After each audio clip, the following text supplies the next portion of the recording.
there are 3 things that I think every electric guitarist should at least try out, because it could very well add a new dimension to the way that you play. But before I get into them, please stick around to the end of the lesson, because guess what? I've got a free gift for you and your guitar that you're both gonna love. Now with that out of the way, let's get into the very first thing that I think every electric guitarist should try, and it's probably the most obvious.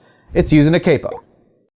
Now generally a capo is used for very specific reasons, and it's used very popularly on acoustic guitar because that's usually the preferred instrument for singer-songwriters. Because typically they like to stick to the simple open chord forms and just adapt it to whatever their vocal range accommodates. So if, let's say they want to be able to still play like a G chord shape, a C chord shape, and a D chord shape, but they can't actually sing in the key of G, it's maybe outside of their range or too low for them or whatever, they'll just capo it up. And if you're a hired gun electric guitarist working for an artist like that, generally you'll want to put a capo just to adapt to, you know, their range, or because a certain part that was recorded in the studio was using a capo and you just want to maintain that same kind of timbre. But what I'm talking about is just using a capo for the heck of it. Now just placing it on pretty much any fret and just trying it out. Like what I did, I just put it on the 3rd fret and then I tuned it up, because you always want to tune your guitar after you put a capo on, because they're all different in terms of how they handle the intonation on your guitar. So it always is a safe bet to tune your guitar after you capo it. And then I was just messing around with a chord progression that revolved around the D shape, right? So I was just doing a 4,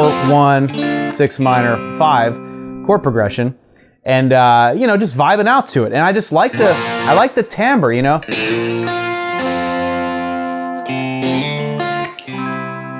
It just sounds nice. It's inspiring in a new kind of way. I'm not doing anything groundbreaking, right? I'm just playing chord shapes that I already know and you probably already know, just adapting them to an upper register, and it actually was inspiring, and it could very well inspire creativity to that could actually lead to like song ideas or chord progression ideas or riff ideas. Not to mention, a ton of our favorite guitar players were not shy with using the capo with writing a lot of iconic parts. So give it a shot. Just pick a fret. It doesn't have to be any particular fret. I mean, if you just want to try this out, I would say anywhere between the 1st fret and like the 7th fret. Just try it out. See what you can come up with, and just play open chords, play stuff that you know, play open position, minor pentatonic if you want to, you know. I mean, it's kind of cool. And the reason I think you should try it is just because, first of all, why not, right? It doesn't inconvenience you too much. All you got to do is just retune your guitar after you capo it, and then when you take the capo off, you probably want to tune it again. But other than that, I mean, it could very well lead to some inspired new musical ideas. So again, why not? Now on to the second thing that I think every electric guitarist should try is to experiment with different types of picks. So different thicknesses specifically. Like there's different materials and all that stuff too, but I think first start with thicknesses. Like settle on like what thicknesses you prefer, and then start messing around with different materials. Because I see guitar players debate over what type of pick they should use for whatever kind of style. And look, I'm sure there are a lot of trailblazers that use very specific types of picks to get their sound, but at the end of the day, it all comes down to what accomplishes that sound. It's not always gonna be the thing that's most obvious, right? Like take for example, I learned a few years ago that if you use really thin picks, I'm talking paper thin picks, when you're playing like metal and like shred type stuff, it actually works really, really well. And don't take my word for it. I first learned about this from Mark Holcomb of Periphery. I attended a clinic of his in Houston, man, maybe 8, 9 years ago, and he told me that, and I was just like, what? And it was further verified by other great guitar players I know that are really great at playing metal, and they do the same thing. And I was like, okay, let me try it out. Like, check out this pick right here. It's just a really, really thin, I mean, you can hear how thin it is, like just from how easily it just flaps. So this is something I typically use for like really strummy acoustic stuff, or even just really funky rhythm guitar parts. Just something that has a lot of wrist movement, you know, so it needs a lot of give as far as the pick is concerned. But when you're like speed picking, right? Like I'm just gonna pick just the low E string, still capoed here, because why not, right? And I'm just gonna do some really fast tremolo picking. I'll show you what I mean. It actually...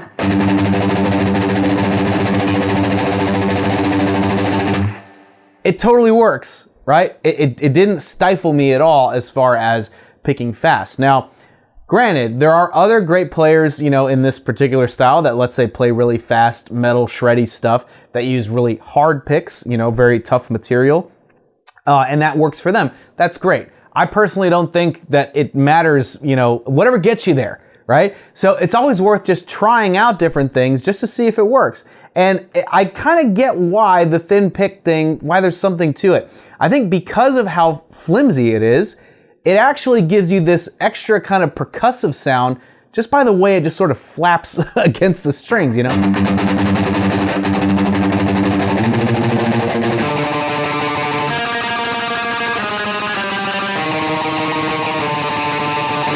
Like if you were to do like, you know, speed metal type stuff like that, it can actually work. Like I was just messing around, but I mean, it worked, right? It didn't stop me or prevent what I was trying to accomplish at all. Now, if I were to go back to like a harder pick, I can still do it, you know?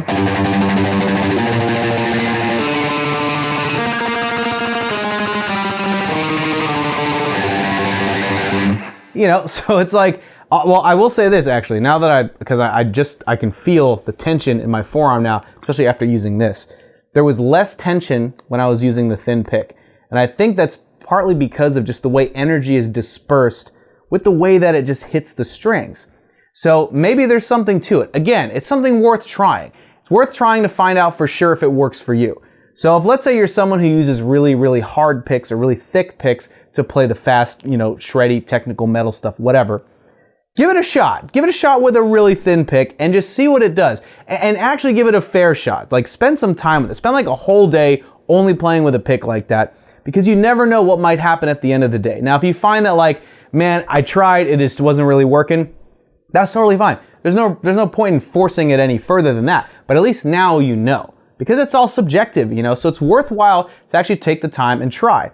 But aside from like just metal stuff, you know, I mean, using a thin pick for anything.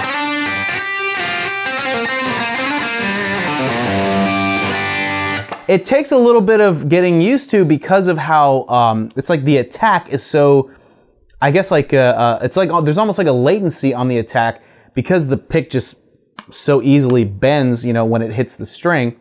So it's going to take some adjustment, but I kind of like the tone. Let me switch to the neck pickup and try something.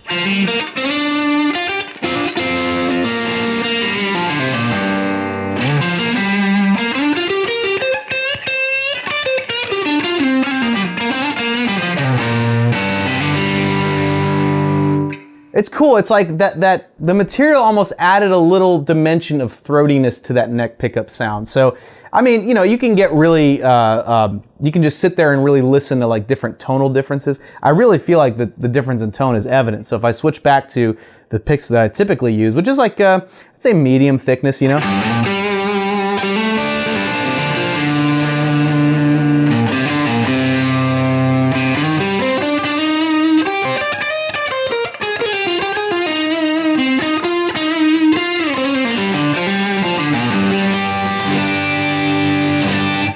So I'm getting good results from both. So it would really come down to this. If I were to just decide on which pick to use, I'd kind of take it case by case, especially if I'm recording.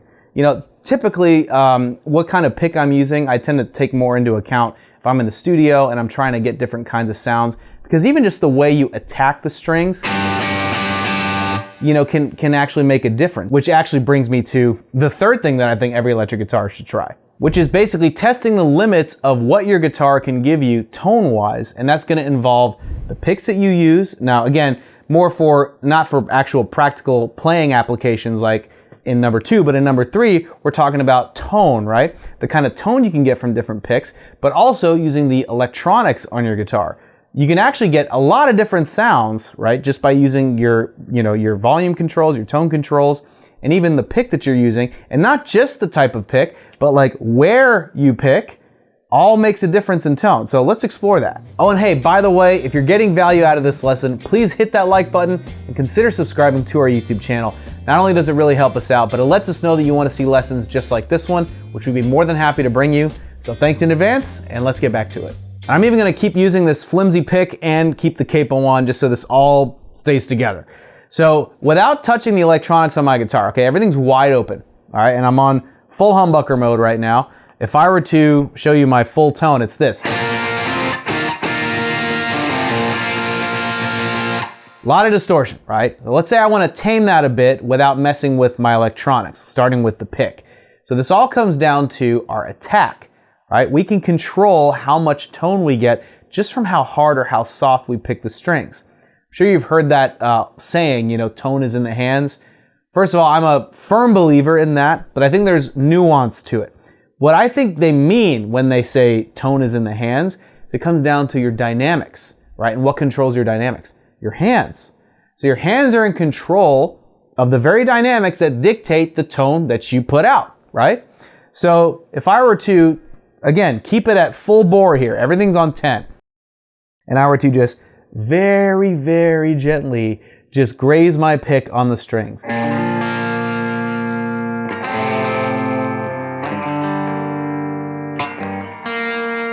Now I'm working with a lot of gain, so it still sounds very like there's a lot of breakup going on, right? It's not perfectly clean, but it's not this. You can hear a little bit of separation of the notes, you know? Now, this is where now we can access the electronics to get a little bit of extra help. I'm gonna roll back my volume control to like 7. All right, and let's see what we get.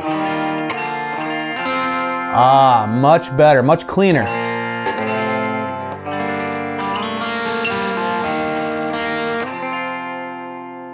Now, if I were to go in a second position here and then raise the volume a little bit more, like to about 8.5, 9. So let's bring it down even more. There we go.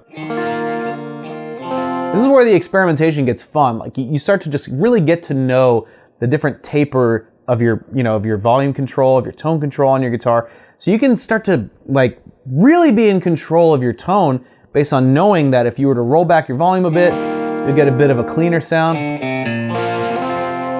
Especially if you mess with your, pickup configuration. So if let's say you just have bridge, middle, and neck, like a 3-way position switch. If you're playing, like a Telly or even a Les Paul, Now the Les Paul, you have additional volume controls. You have independent volume and tone controls for both the neck and the bridge pickup. And that's what really gets fun when you're in the middle position on a Les Paul and you're just messing around with like bringing out a little bit of the highs or like bringing the lows down a bit and making it a little chimier.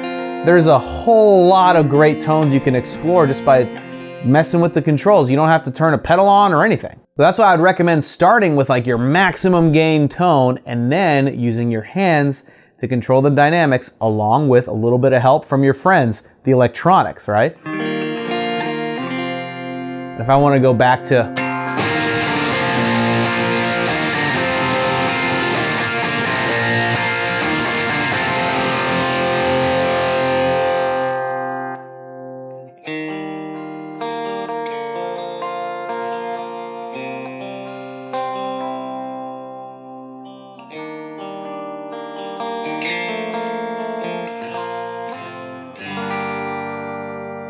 So it's a combination of things happening here, right? I'm picking very lightly, as light as I can,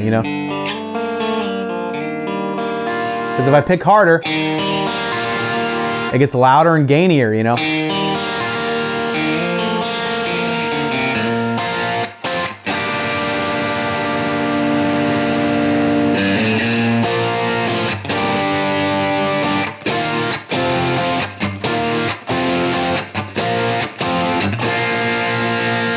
Sorry, I got a little inspired there for a second, so I just kind of had to keep going. That's why, again, so this is like, in real time, this is happening here. Like, I'm showing you exactly why I recommend you try this stuff out, because it's inspiring. I'm just sitting there just kind of improvising a chord progression, just kind of playing through it. But as I'm messing with the dynamics, like, I could try middle position, Middle position on a Strat, by the way, is very underrated.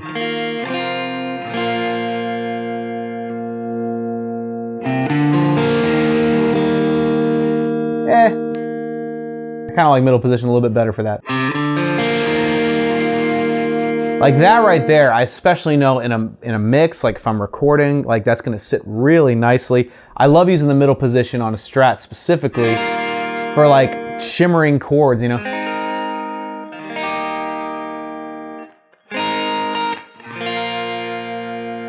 This works. And keep in mind, like I'm not touching anything outside of my guitar. I'm exploring the limits of tones that my guitar can give me, and that's what I invite you to do. So start out with your maximum amount of gain, you know?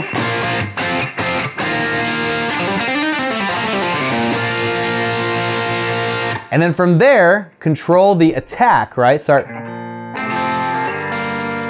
Pick real soft. And if you find like in that, like that doesn't sound clean at all. So I'm gonna need some help from the electronics here. Now it's not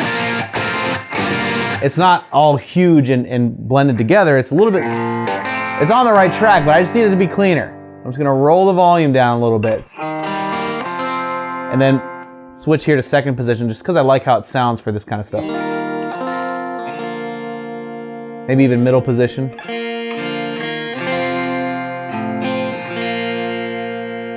And you don't have to change a thing as far as what pedal you're using, how much gain's coming from your amp. You start from 10, all right, and you just work your way down, and then you control that. Because when you find out what the limits of tone that your guitar can give you, that puts you in the maximum amount of control of your tone, right? So you don't have to focus so much on like, what new piece of gear do I need? Because you may be missing out on discovering that your guitar can actually give you a whole lot more than you think it can. So those are the 3 things I recommend you try out as an electric guitarist. Throwing a capo on, experimenting with different thicknesses of picks, and exploring the tonal limits that your guitar can give you just by using your hands and your electronics. And as I've already shown you, you can do all 3 at once if you want. I really hope it helps you discover brand new tones and musical ideas that you wouldn't have found otherwise. Now, I've had a lot of fun talking about these things with you, but there's just one more thing that I want to share with you before you go. Imagine if you were able to confidently solo anywhere on the fretboard in any musical key, which also means that you'd be able to put the capo onto any part of your fretboard and know exactly what key you're in no matter what. Well, it just so happens to do with that free gift that I owe you. And now that you've made it to the end of the video, I gotta make good on my promise, and here it is. This right here is a free lesson on how to instantly solo in any key in the most concise, clear, and comprehensible way possible. After you take this lesson, I guarantee you it's no longer going to be a mystery on how to solo in any given musical key. Just make sure to click here to claim your copy or check the link in the description box. As a guitar player, there's so many ways to get inspired, whether it's new musical ideas or new guitar tones. And that's why it's important to take the time to try things out a little bit differently, because often that's where we tend to find that inspiration.